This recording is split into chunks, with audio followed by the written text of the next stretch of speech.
Hello everyone, this is Nilufar Neha Khan and welcome to our YouTube channel Shikshalaya. तो आज हम बात करेंगे डीएसएसबी से रिलेटेड। आपके काफ़ी सारे डाउट आ रहे हैं, लेकिन मोस्टली जो मेरे पास डाउट आ रहे हैं वो आपके आ रहे हैं डीएसएसबी बुक्स से रिलेटेड। ठीक है, तो सब्जेक्ट की आज की वीडियो में हम बात करेंगे सब्जेक्ट के लिए आप किस तरीके से कौन सी बुक्स प्रेफरेंस करेंगे और इन बुक्स को आपको किस तरीके से पढ़ना है ये भी बात करेंगे और कोशिश करेंगे कि आपके सारे डाउट क्लियर कर सके। लेकिन अगर कुछ रह जाएगा तो प्लीज़ आप कमेंट बॉक्स में कमेंट कीजिएगा।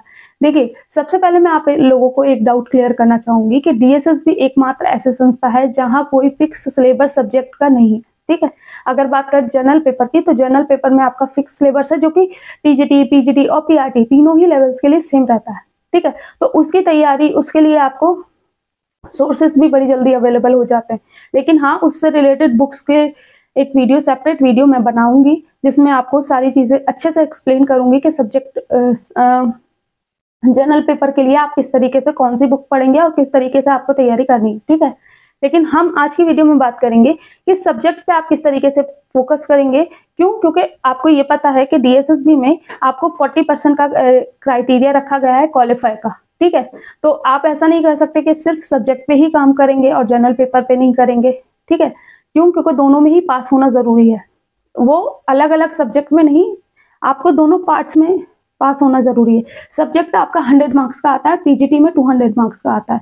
तो आप इससे अंदाजा लगा सकते हो कि आपका सब्जेक्ट की मतलब जिस सब्जेक्ट के लिए आप प्रिपेयर कर रहे हो उसका एक फिक्स सिलेबस नहीं है। तो फिक्स सिलेबस ना होने के बाद आपको किस तरीके से अपनी तैयारी करनी है। अगर सब्जेक्ट की आप बात करेंगे तो सब्जेक्ट में आपको, जैसे कि मैंने आपको बता दिया कि कोई फिक्स सिलेबस नहीं है। तो फिक्स सिलेबस नहीं है, डीएसएसबी एनसीईआरटी को प्रॉपर वे में फॉलो अप करता है। ठीक है, तो जब एनसीईआरटी को वो फॉलो करते हैं तो आपको एनसीईआरटी को बेस बनाते हुए अपने प्रीवियस ईयर्स के अकॉर्डिंग अपने सब्जेक्ट को तैयार करना पड़ेगा। अब आप इसे कैसे करेंगे मैं बता देती हूँ। देखिए, एनसीईआरटी अगर हम बात करें पीजीटी लेवल पे, तो पीजीटी लेवल के लिए आपको पढ़ना है तो आपको 6 to 12 तक की एनसीईआरटी बहुत अच्छे से पढ़नी होगी। ठीक है, लेकिन अगर बात करें टीजीटी लेवल की, तो टीजीटी लेवल के लिए आप 9th से भी अगर स्टार्ट करेंगे, पहले मैं एक सीक्वेंस में बता देती हूँ आपको स्टार्टिंग कैसे करनी है। ठीक है, क्योंकि 8 और 6 to 8 तक की एनसीईआरटी आपने सीटेट के टाइम पे भी पढ़ी होगी, ऐसा मैं सोच के चलती हूँ कि आपने पढ़ी होगी। ठीक है, और नहीं पढ़ी है तो थोड़ा सा ध्यान जरूर दीजिएगा। लेकिन हाँ, अभी आपके पास टाइम है तो प्लीज आप लोगों से रिक्वेस्ट है कि इस टाइम को अच्छे से यूटिलाइज कीजिएगा। ठीक है, वीडियो लंबा होगा, लेकिन एक बात याद रखिए, वीडियो देखने के बाद आपको ये पता चल जाएगा कि आपको अपने सब्जेक्ट की तैयारी किस तरीके से करनी है और किन बुक्स को रेफरेंस लेते हुए आपको करना है। ठीक है, तो अगर टीजीटी की बात करें, टीजीटी में आपके सारे सब्जेक्ट आ जाते हैं। ठीक है, टीजीटी में आपका TGT Hindi, TGT mathematics, TGT science. लेकिन हाँ, एनसीईआरटी की अगर हम बात करें तो यहाँ पर आपको साइंस और एसएसटी वाले सेक्शन में बहुत यूजफुल होती है, और बाकी अगर बात करें लैंग्वेज की यानी कि हिंदी इंग्लिश की, तो यहाँ पर ये थोड़ा सा कम यूजफुल हो जाती है as comparison to other subjects. ठीक है, तो यहाँ पर आप चीज एक बात याद रखिएगा कि आपको, ये बात उनके लिए कह रही हूँ जिनका सब्जेक्ट टीजीटी एसएसटी है, टीजीटी साइंस है, या फिर जो थ्योरी वाला सेक्शन आपका रहता है ना, जैसे कि मैथ्स में आपको, हाँ मैथ्स आप कर सकते हो क्योंकि क्वेश्चंस होते हैं, लेकिन यहाँ पर आप एक चीज याद रखिए कि एनसीईआरटी में आपको एग्जाम्पल्स बहुत अच्छे दे रखे होते हैं। अगर आप उससे करना चाहते हैं तो नो डाउट, लेकिन हाँ, आपको लेवल जरूर पता चल जाएगा कि लेवल आपका क्या रहने वाला है। तो कोशिश करिए कि एनसीईआरटी को ही फॉलो करिएगा। ठीक है, इसके अलावा अगर हम बात करें आपके, तो यहाँ पर स्टार्टिंग किससे करेंगे, 9th और 10th की जो आपकी बुक्स है एनसीईआरटी की, उन्हें तो आपको बहुत अच्छे से करना है। अभी किस तरीके से करेंगे मैं एक चीज बता देती हूँ। जैसे मेरे पास ये एक एनसीईआरटी पड़ी हुई है, अभी जैसे कि मैं आपके नोट्स बना रही हूँ तो मेरे पास एनसीईआरटी यहीं पड़ी रहती है। तो एक चीज आप याद रखिएगा, एनसीईआरटी पढ़नी कैसे, सबसे पहले आप ये जान लीजिए। ठीक है, आप एनसीईआरटी को 3 स्टेप्स में पढ़ेंगे। कोई भी चैप्टर आप डायरेक्टली एक बार में नहीं समझ आ सकता पूरी चीजें आपको। पहली चीज आप किस तरीके से करेंगे, आपको एनसीईआरटी पढ़ते टाइम फर्स्ट रीडिंग जो आप अपनी करेंगे उसमें हमेशा हाइलाइटर का यूज करेंगे और थोड़ा सा टाइम देके उस पे करेंगे। तो जब आप हाईलाइट करेंगे ना, देखिए ये सारे आपके क्वेश्चन पेपर प्रीवियस ईयर सब लेके बैठी रहती हूँ जब जब मुझे बनाने होता है कुछ भी।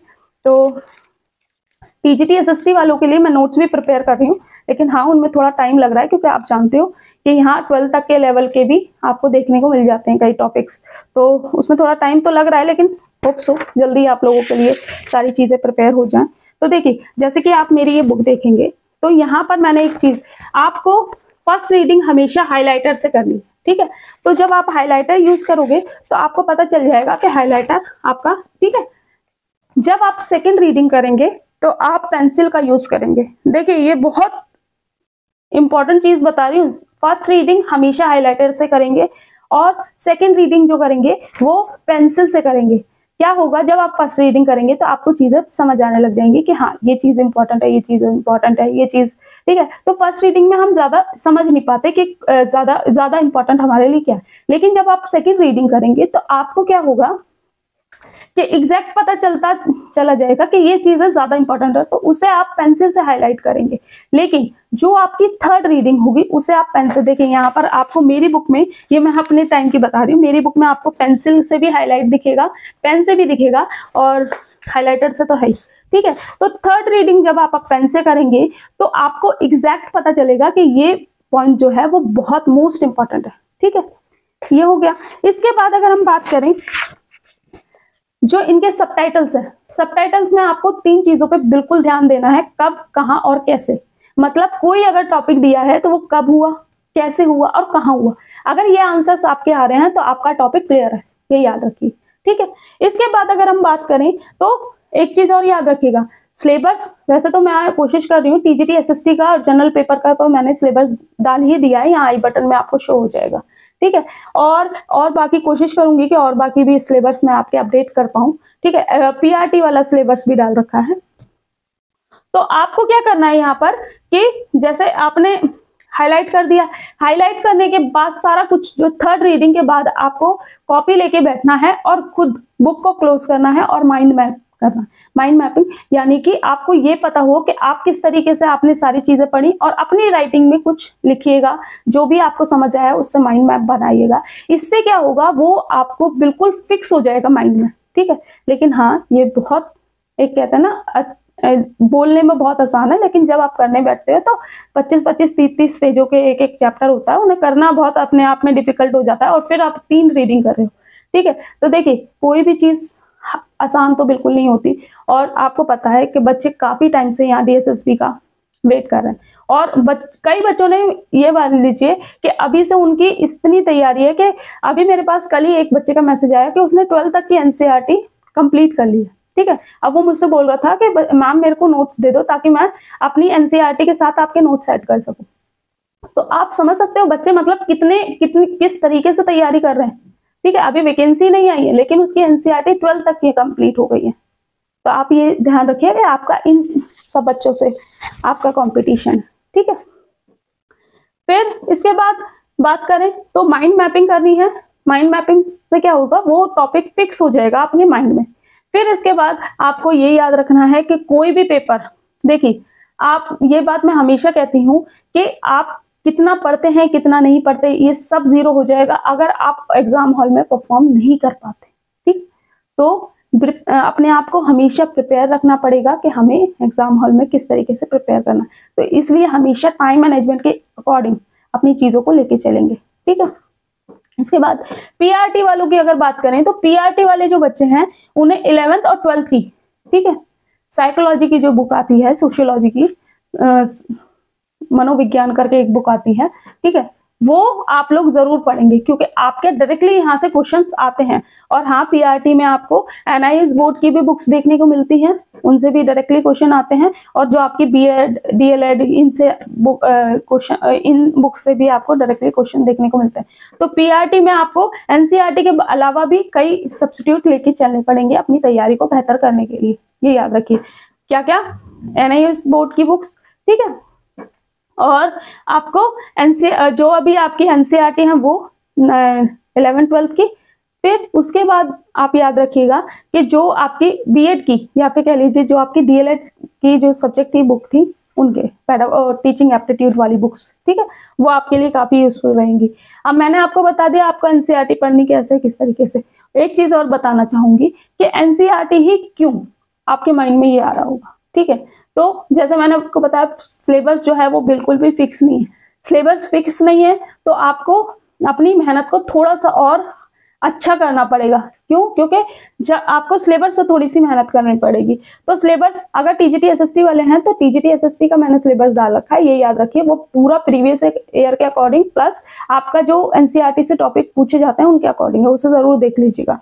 ठीक है, तो जब आप 90% जो सिलेबस होता है ना वो डायरेक्टली आपका एनसीईआरटी से उठ के आता है। ठीक है, टॉपिक्स जो भी आते हैं तो उन्हीं के कॉन्सेप्ट से रिलेटेड होता है। तो आप ये याद रखिए कि डायरेक्टली आपको 12th तक के एनसीईआरटी से सारी चीजें मिलेंगी। हाँ, 10% हो सकता है कि आपको इधर उधर से, लेकिन अगर आपके पास टाइम है तो देखिए, ग्रेजुएशन की तो मैं कहूंगी नहीं, क्योंकि इतना पढ़ने का मतलब ये है कि आपको रिवीजन का टाइम नहीं मिलेगा। आप चाहे बुक एक पढ़ें लेकिन मल्टीपल टाइम्स पढ़ें, तो ताकि आपको ये पता हो जाए कि आपने जितने भी टॉपिक्स पढ़े उनमें से अगर क्वेश्चन आते हैं तो वहां आप मार्क नहीं खाएंगे, ये याद रखिए। लेकिन अगर मैं कह दूं आप ग्रेजुएशन तक के लेवल की बुक्स पढ़ लीजिए, क्योंकि आपको लगभग 5 या 10% क्वेश्चन ऐसे भी देखने को मिल जाते हैं जो कि थोड़ा सा अप लेवल, मतलब ग्रेजुएशन तक के या फिर 12th तक के होते हैं। ठीक है, तो वहां पर आप इतना अगर मेहनत करने की कोशिश करेंगे तो क्या होगा, लास्ट टाइम में आप रिवीजन नहीं कर पाएंगे और पूरी खिचड़ी बन जाएगी। तो इसलिए जरूरी है कि आपको एनसीईआरटी 12th तक की अगर आप कर सकते हैं तो कर लीजिए। बाकी मैंने आपको बता दिया, टीजीटी वाले पहले 9th और 10th की एनसीईआरटी को तो बिल्कुल अच्छे से करेंगे, फिर उसके बाद 11th और 12th की एनसीईआरटी पढ़ेंगे। ठीक है, 11th और 12th की जब एनसीईआरटी हो जाएगी उसमें पूरा मॉडर्न हिस्ट्री वाला पार्ट ज्यादा ऐड। अगर आप बात करेंगे 9th और 10th की तो यहाँ पर आपको वर्ल्ड हिस्ट्री वाला सेक्शन बहुत अच्छा देखने को मिलता है। ठीक है, तो 9th 10th 11th 12th इनको तो आपको पढ़ना ही पढ़ना है, इसका कोई सब्स्टिट्यूट है नहीं। हाँ, लेकिन अगर आपको किस तरीके से पूरी एनसीईआरटी का कोई समरी या फिर इस तरीके से जैसे मैं नोट्स बना रही हूँ उस तरीके का कुछ ऐसा मिल जाता है तो मैं कहूंगी उसे आप एक सब्स्टिट्यूट लेके चलेंगे। ठीक है, क्यों? क्योंकि आप ये याद रखिए, आप जितनी मेहनत अच्छी कर सकते हैं उतना ही आपको रिजल्ट अच्छा देखने को मिलेगा। ठीक है, आपके लिए क्या जरूरी है क्या नहीं, आपको किस तरीके से पढ़ना है किस तरीके से नहीं, ये चीजें आपको गाइडेंस मिल सकती हैं, लेकिन पढ़ना सिर्फ आपको ही पड़ेगा, आपको ही तैयार करनी पड़ेगी और आपको ही एग्जाम हॉल में परफॉर्म करना पड़ेगा। ठीक है, तो ये याद रखिए कि आपको कितना भी कोई अच्छे से अच्छे नोट्स प्रोवाइड कर दे, कोई भी कुछ भी प्रोवाइड कर दे, अगर इसमें आपकी मेहनत में कमी होगी तो आपका सिलेक्शन नहीं हो पाएगा, टू बी फ्रैंक। ठीक है, तो डे 1 से तैयारी करते रहिए। इतनी चीजें जितनी मैंने आपको बताई हैं, अगर आपने, सच बता रही हूँ कि अगर आपने ढंग से कर लेना तो आपको किसी चीज की जरूरत नहीं पड़ेगी, आपकी सेल्फ स्टडी इतनी अच्छी हो जाएगी।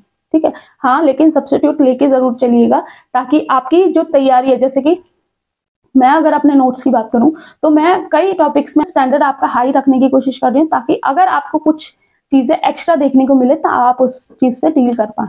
ठीक है, लेकिन इतनी मेहनत आपको जरूर करनी पड़ेगी अपने लेवल पे। बाकी जो मेहनत मेरे लेवल की है वो मैं कर रही हूँ। होप सो आप लोगों के लिए काफी अच्छी यूजफुल चीजें मैं ला सकूं, और बाकी होप सो मैंने आपके सारे डाउट क्लियर किए होंगे। ठीक है, तो यहाँ पर से सब टॉपिक पे याद रखिएगा व्हाट, वेयर एंड हाउ। आपको याद रहना चाहिए कि आपको सब टॉपिक जो भी आप पढ़ेंगे उसमें क्या, कब, कहाँ, कैसे, क्या कारण थे, ये सारे क्वेश्चंस आपको पता होने चाहिए। और होप सो सारी चीजें मैंने आपको बता दी। अगर वीडियो अच्छा लगा हो, इंफॉर्मेटिव लगा हो तो प्लीज लाइक एंड शेयर कीजिएगा।